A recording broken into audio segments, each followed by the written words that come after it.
Tender. ಈಗ ತೆಗೀರಿ record. ನಾನು ಇಲ್ಲಿ ಪ್ರತಿಯೊಂದು ಮಾತಾಡುವಂಥದ್ದು ಸತ್ಯ ಸಂಗತಿ. ಒಂದು ವೇಳೆ ನಾನು ಸುಳ್ಳು ಆರೋಪ ಮಾಡುವುದಾದ್ರೆ ಈ ಸದನದಲ್ಲಿ ಇವತ್ತಿನ ಈ ಕ್ಷಣನೇ ನಾನು ನಿವೃತ್ತಿ ಘೋಷಣೆ ಮಾಡ್ತೇನೆ. ಪೂಜ್ಯ ಮಹಾಪೌರರೇ, ನಾನು ದಾಖಲೆ ಇಟ್ಕೊಂಡು ಮಾತಾಡ್ತಾ ಇದ್ದೇನೆ. ನಾನು ಸುಳ್ಳು ಆರೋಪ ಯಾರ ಮೇಲೆ ಮಾತಾಡ್ತಾ ಇದ್ದೇನೆ.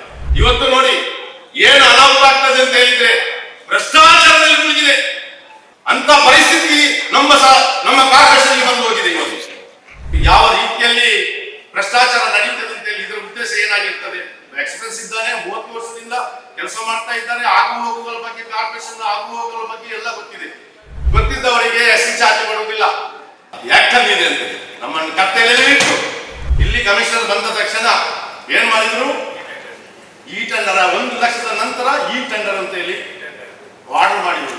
ಏನಲ್ಲಿ ರೈಟಿಂಗ್ ಅಲ್ಲಿ ಆರ್ಡರ್ ಮಾಡಿದ್ರು ಮಹಾಪೌರರೇ ಮಾಡಿದ್ರು.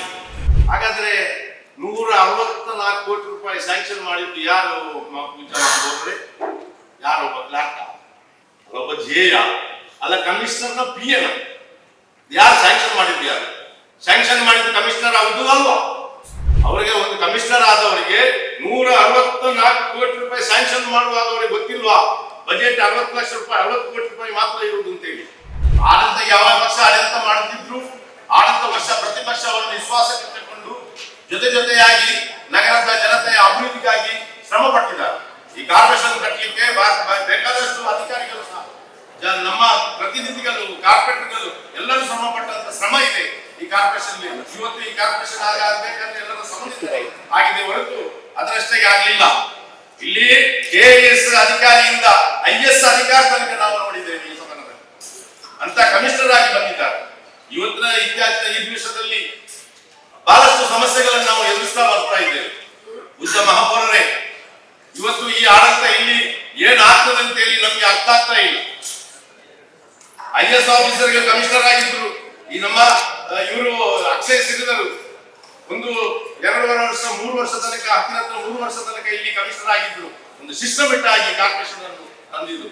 ಅದೇ ರೀತಿ ಲೋಬರ್ KSR ಲೋಬರ್ ಕಮಿಷನರ್ ಆಗಿದ್ದಾಗ ಒಂದು ಸಿಸ್ಟಮೆಟ್ ಆಗಿ AB ಇಬ್ರಾಹಿಂ ಇರ್ಬೋದು, ಅಲ್ಲಿ ಇನ್ನಿತರ ಯಾವುದೇ ಕಮಿಷನರ್ ಆಗಿರ್ಬೋದು, ಸಮೀರ್ ಶುಕ್ಲಾ ಆಗಿರ್ಬೋದು, ಎಲ್ಲರೂ ಶ್ರಮ ಪಟ್ಟು ಒಂದು ಕಾರ್ಪೊರೇಷನ್ ಅನ್ನು ಒಂದು ವ್ಯವಸ್ಥಿತ ಒಂದು ಸಿಸ್ಟಮ್ ಲೆವೆಲ್ ನಲ್ಲಿ ತಂದು ಇಟ್ಟಿದ್ದಂತ ಒಂದು ಕಾರ್ಪೊರೇಷನ್ ಅನ್ನು ಇವತ್ತು ಯಾವುದೋ ಒಂದು ಹಂತಕ್ಕೆ ಹೋಗ್ತಾ ಇದೆ. ಮಹಾಪೌರರೇ, ಇವತ್ತು ನೋಡಿ ಏನು ಅನಾಹುತ ಆಗ್ತದೆ ಅಂತ ಹೇಳಿದ್ರೆ ಭ್ರಷ್ಟಾಚಾರದಲ್ಲಿ ಮುಳುಗಿದೆ ಅಂತ ಪರಿಸ್ಥಿತಿ ನಮ್ಮ ಕಾರ್ಪೊರೇಷನ್ಗೆ ಬಂದು ಹೋಗಿದೆ. ಇವತ್ತು ಯಾಕೆ ಹೇಳ್ತೇನೆ ಅಂತ ಹೇಳಿದ್ರೆ ಸಂಪೂರ್ಣವಾಗಿ ದಾಖಲೆ ಸಮೇತ ನಾನು ನಿಮ್ಗೆ ಬಿಚ್ಚಿರ್ತೇನೆ ಮಹಾಪೌರರೇ.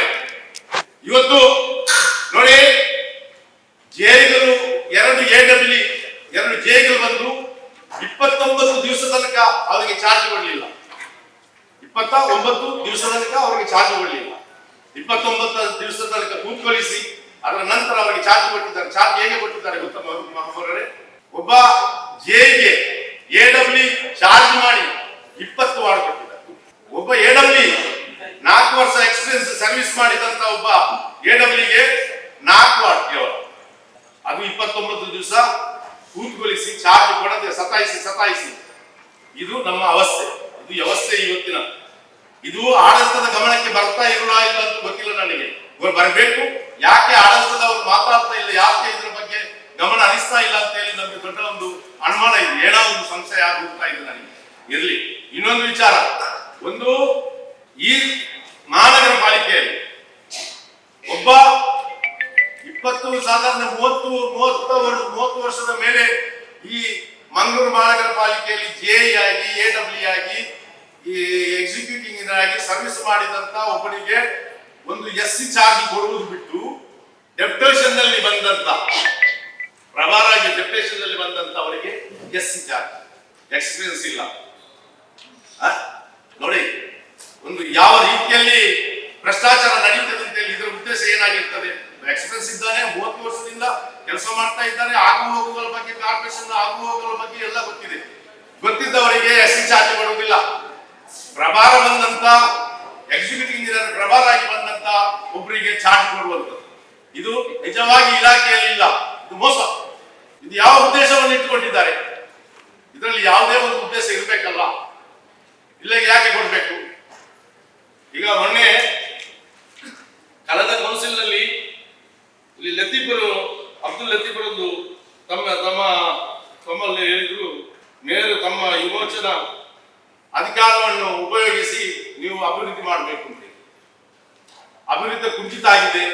ನಮ್ಮಲ್ಲಿ ಟೆಂಡರ್ಗೆ ಹೋದ ಫೈಲ್ಗಳು ಸ್ಯಾಂಕ್ಷನ್ ಆಗ್ತಾ ಇಲ್ಲ, ಸ್ಯಾಂಕ್ಷನ್ ಆಗಿದೆ ಟೆಂಡರ್ ಆಗ್ತಾ ಇಲ್ಲ, ಕಮಿಟಿಯಲ್ಲಿ ಆದದನ್ನು ಸ್ಯಾಂಕ್ಷನ್ ಟೆಂಡರ್ ಕರೀತಾ ಇಲ್ಲ ಅಂತ. ಇಲ್ಲಿ ಅದಕ್ಕೆ ಕಮಿಷನರ್ ಉತ್ತರ ಕೊಟ್ಟಿದ್ದಾರೆ. ನಾನು ಇರಲಿಲ್ಲ, ನಾನು ಹೊರಗಡೆ ಹೋಗಿದ್ದೆ. ಇವತ್ತು ನಿಮ್ಮ ಇದರಲ್ಲಿ ಅಜೆಂಡಾದ ಪ್ರೊಸೀಡಿಂಗ್ಸ್ ಅಲ್ಲಿ ನೋಡಿದೆ, 164 ಕೋಟಿ ರೂಪಾಯಿ ಕಾಮಗಾರಿಗೆ ಮಂಜೂರು ಮಾಡಲಾಗಿದೆ. ನಮಗೆ ಇರುವುದು ಇಲ್ಲಿ ಹೇಳ್ತಾರೆ ತೆರಿಗೆ ಹಣಕಾಸು ಸ್ಥಾಯಿ ಸಮಿತಿಯಲ್ಲಿ ಸುಮಾರು 60 ಕೋಟಿ ರೂಪಾಯಿ ಕಾಯ್ದಿರಿಸಲಾಗಿದೆ. ಹಾಗಾದ್ರೆ 164 ಕೋಟಿ ರೂಪಾಯಿ ಸ್ಯಾಂಕ್ಷನ್ ಮಾಡಿದ್ದು ಯಾರು? ಯಾರೊಬ್ಬ ಕ್ಲಾರ್ಕ, ಒಬ್ಬ ಜೇಯ ಅಲ್ಲ, ಕಮಿಷನರ್ನ ಪಿಎನ. ಯಾರು ಸ್ಯಾಂಕ್ಷನ್ ಮಾಡಿದ್ದು? ಯಾರು ಸ್ಯಾಂಕ್ಷನ್ ಮಾಡಿದ್ದು? ಕಮಿಷನರ್ ಹೌದು ಅಲ್ವಾ? ಅಷ್ಟೇನು ಬೋಧ ಇಲ್ವಾ ಅವರಿಗೆ? ಅಷ್ಟು ಗೊತ್ತಿಲ್ವಾ ಅವರಿಗೆ? ಒಂದು ಕಮಿಷನರ್ ಆದವರಿಗೆ 164 ಕೋಟಿ ರೂಪಾಯಿ ಸ್ಯಾಂಕ್ಷನ್ ಮಾಡುವಾಗ ಅವರಿಗೆ ಗೊತ್ತಿಲ್ವಾ ಬಜೆಟ್ 60 ಲಕ್ಷ ರೂಪಾಯಿ 60 ಕೋಟಿ ರೂಪಾಯಿ ಮಾತ್ರ ಇರುವುದು ಅಂತ ಹೇಳಿ? ಇದು ಯಾಕೆ ಅವರು ಸ್ಯಾಂಕ್ಷನ್ ಮಾಡಿದ್ದಾರೆ? ಸ್ಯಾಂಕ್ಷನ್ ಮಾಡಿ ಇನ್ನೊಂದು ವಿಚಾರ ಏನು ಅಂತ ಹೇಳಿದ್ರೆ, 2 ಟರ್ಮಲ್ಲಿ ಸುಧೀರ್ ಶೆಟ್ಟಿ ಅವರು ಮಹಾಪೌರರಾಗಿದ್ದಾಗ 1 ಕೋಟಿ ರೂಪಾಯಿ ಸದಸ್ಯರ ನಿಧಿ ಅಂತ ಘೋಷಣೆ ಮಾಡಿದ್ರು. ದಿವಾಕರ್ ಅವರು ಮೇಯರ್ ಇರುವಾಗ 75 ಲಕ್ಷ ಅಂತ ಹೇಳಿ ಘೋಷಣೆ ಮಾಡಿದ್ರು. ಈ ದಯಾನಂದ ಈಗ ಈ ಸದಸ್ಯರ ನಿಧಿ 2 ವರ್ಷದಿಂದ ಸರಿಯಾಗಿ ಹಂಚಿಕೆನೇ ಆಗಲಿಲ್ಲಲ್ಲ, ಇದನ್ನು ಮಾರಾಟ ಆಗಿದೆಯಾ? ಈ ಸದಸ್ಯರ ನಿಧಿಯನ್ನು ಮಾರಾಟ ಮಾಡಿದ್ದಲ್ವಾ? ಎಲ್ಲಿ ಹೋಯ್ತು ಈ 64 ಕೋಟಿ ರೂಪಾಯಿ? ಮುಂದೆ 164 ಕೋಟಿ ರೂಪಾಯಿ ಸ್ಯಾಂಕ್ಷನ್ ಆಗ್ತದೆ ಅಂತ ಹೇಳಿದ್ರೆ ಸದಸ್ಯರ ನಿಧಿಯನ್ನು ಕೊಡುವಂತದ್ದು ಮೊದಲು ಮಾಡಿ ಯಾರಿಗೆ ಮಾರಾಟ ಮಾಡಿದ್ದೀರಿ? ಸದಸ್ಯರ ನಿಧಿಯನ್ನು ಮಾರಾಟ ಮಾಡಿದಲ್ವಾ? 4E ಯಲ್ಲಿ ಹೇಳ್ತದೆ ಏನಂತ ಹೇಳಿದ್ರೆ, ಇದನ್ನು ನಿಮ್ಗೆ ಕೊಡ್ತೇನೆ. ಮುನ್ಸಿಪಲ್ ಕಾರ್ಪೊರೇಷನ್ ನಿಗಮ ಮಂಡಳಿಗೆ 5 ಲಕ್ಷ ತನಕ ರಿಯಾಯಿತಿ ಅಂತ ಹೇಳಿದೆ KTP ಆಕ್ಟ್. ಇಲ್ಲಿ ಕಮಿಷನರ್ ಬಂದ ತಕ್ಷಣ ಏನ್ ಮಾಡಿದ್ರು? ಈ ಟೆಂಡರ್ 1 ಲಕ್ಷದ ನಂತರ ಈ ಟೆಂಡರ್ ಅಂತ ಹೇಳಿ ಆರ್ಡರ್ ಮಾಡಿದ್ರು. ಏನಲ್ಲಿ ರೈಟಿಂಗ್ ಅಲ್ಲಿ ಆರ್ಡರ್ ಮಾಡಿದ್ರು ಮಹಾಪೌರರೇ ಮಾಡಿದ್ರು.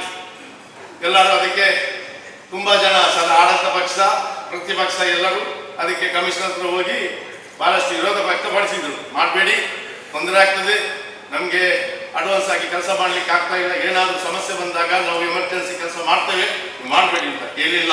ಅದು ಆಕ್ಟ್ ಅಲ್ಲಿ ಇದೆ ಅಂತ ನಮ್ಮನ್ನು ಕತ್ತಲೆಯಲ್ಲಿ ಇಟ್ಟು ಯಾವ ಈ ಆಕ್ಟ್ ಹೇಳ್ತದೆ KTPP ಆಕ್ಟ್, ಈ ಕಾಯ್ದೆಯಲ್ಲಿ ಹೇಳ್ತದೆ 4E ಹೇಳ್ತದೆ ಏನಂತ ಹೇಳಿದ್ರೆ, ನಿಗಮ ಮಂಡಳಿಗೆ ಮುನ್ಸಿಪಲ್ ಕಾರ್ಪೊರೇಷನ್ ನಿಗಮ ಮಂಡಳಿಗೆ ಮಲೆನಾಡಿ ಅಭಿವೃದ್ಧಿ ನಿಗಮ ಮಂಡಳಿ ಇಂಥ ನಿಗಮಗಳಿಗೆ ರಿಯಾಯಿತಿ 5 ಲಕ್ಷ ತನಕ ಅಂತ ಈ ಆಕ್ಟ್ ಅಲ್ಲಿ, ಈ ಕಾಯ್ದೆಯಲ್ಲಿ ಹಾಗೆ ಹೇಳ್ತದೆ.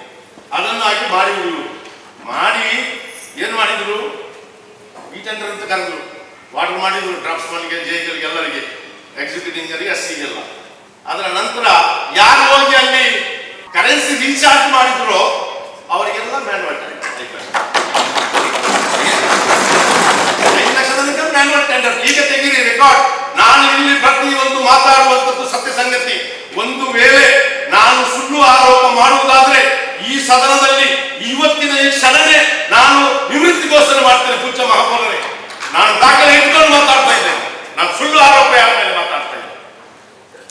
ಇದು ಸತ್ಯ ಸಂಗತಿ, ಇದು ನಗರ ಸತ್ಯ. ನಾನು ಪ್ರತಿಯೊಂದು ಮಾತಾಡುದು ಏನು ಹಾಗಾದ್ರೆ ಏನೊಂದು ನಮ್ಮನ್ನು ಕತ್ತಲೆಯಲ್ಲಿ ಇಟ್ಟು ಏನು ಇದರಲ್ಲಿ ನಮ್ಮ ತಪ್ಪಿದೆ. ನಮ್ಗೆ ಏನಂತ ಹೇಳಿ ಮಾತಾಡ್ಲಿಕ್ಕೆ ದಾಖಲೆ ಬೇಕಿತ್ತು, ಅಷ್ಟೇ ಬೇಕಿದ್ದದ್ದು. ಮಾತಾಡೋದು ಸಮಸ್ಯೆ ಅಲ್ಲ. ಆದ್ರೆ ನೀವು ಆಡಳಿತ ಪಕ್ಷ, ನಾನು ನಿಮ್ಮನ್ನು ದೂಷಣೆ ಮಾಡುವುದಲ್ಲ, ನಾನೇನು ರಾಜ್ಯಕ್ಕೆ ಮಾತಾಡುವುದಲ್ಲ, ಯಾರು ರಾಜ್ಯಕ್ಕೆ ಅಂತ ಎನ್ಸ್ಕೊಳ್ಬೇಡಿ. ಆದ್ರೆ ನಿಮ್ಮ ಆಡಳಿತ ಪಕ್ಷ, ನೀವು ಆಡಳಿತ ಮಾಡುವವರು, ನಿಮ್ಗೆ ಜವಾಬ್ದಾರಿ ಇತ್ತು. ಇಷ್ಟೆಲ್ಲ ಅನಾಹುತ ಆಗುವಾಗ ನಿಮ್ಗೆ ಗೊತ್ತಿಲ್ಲ ಮಹಾಪೌರರೇ? ಅವರು ಬಂದು ಇಲ್ಲಿ 2 AW 2 ಜೆಗಳು ಬಂದಿದ್ರು. ಅವರಿಗೆ ಚಾರ್ಜ್ ಕೊಡಲಿಕ್ಕೆ 29 ದಿವಸ ಸತಾಯಿಸಿದ್ದಾರೆ. ಈಗ ನೋಡಿ, ಒಂದು ಉದ್ದೇಶ ನೋಡಿ, ನೀವು ಭ್ರಷ್ಟಾಚಾರ ನಡೆಯಿಲ್ಲ ಅಂತ ಒಂದು ಇದೇ ಒಂದು ಉದಾಹರಣೆ. ಒಬ್ಬ JE ಆದವ ಜೂನಿಯರ್ ಇಂಜಿನಿಯರ್, ಒಬ್ಬ AW ಅಂತ ಅಸಿಸ್ಟೆಂಟ್ ಎಕ್ಸಿಕ್ಯೂಟಿವ್ ಇಂಜಿನಿಯರ್ ಅಲ್ವಾ? ಅವರಿಗೆ ಒಂದು ಕೊಡುವಂಥ ಚಾರ್ಜ್ 4 ವಾರ್ಡ್. ಎಷ್ಟು ವಾರ್ಡ್? 4. ಒಬ್ಬ JEಗೆ 20 ವಾರ್ಡ್. ಅದು ಭ್ರಷ್ಟಾಚಾರ. ಏನು ಉದ್ದೇಶವನ್ನು ಇಟ್ಕೊಂಡು ರೆಗ್ಯುಲರ್ JE 4 ವರ್ಷದಿಂದ ಕಾರ್ಪೊರೇಷನಲ್ಲಿ ಕೆಲಸ ಮಾಡ್ತಾ ಇದ್ದಾರೆ. ಸುಮಾರು ಸುಟ್ಟಿಯರ್ ಇದ್ದಾರೆ, ಮತ್ತು ಅದು ಅಲ್ಲದೆ ಒಬ್ಬ ಸಿನ್ಸಿಯರಿಯಾಗಿ ಕೆಲಸ ಮಾಡೋದು ನಾಲೆಜ್ ಇದೆ ಅಂಥವರಿಗೆ 4 ವಾರ್ಡ್, ಅವನು ಆ ಮನುಷ್ಯನಿಗೆ 4 ವಾರ್ಡ್, ಒಬ್ಬ JEಗೆ AW ಚಾರ್ಜ್ ಬಂದು 20 ವಾರ್ಡ್.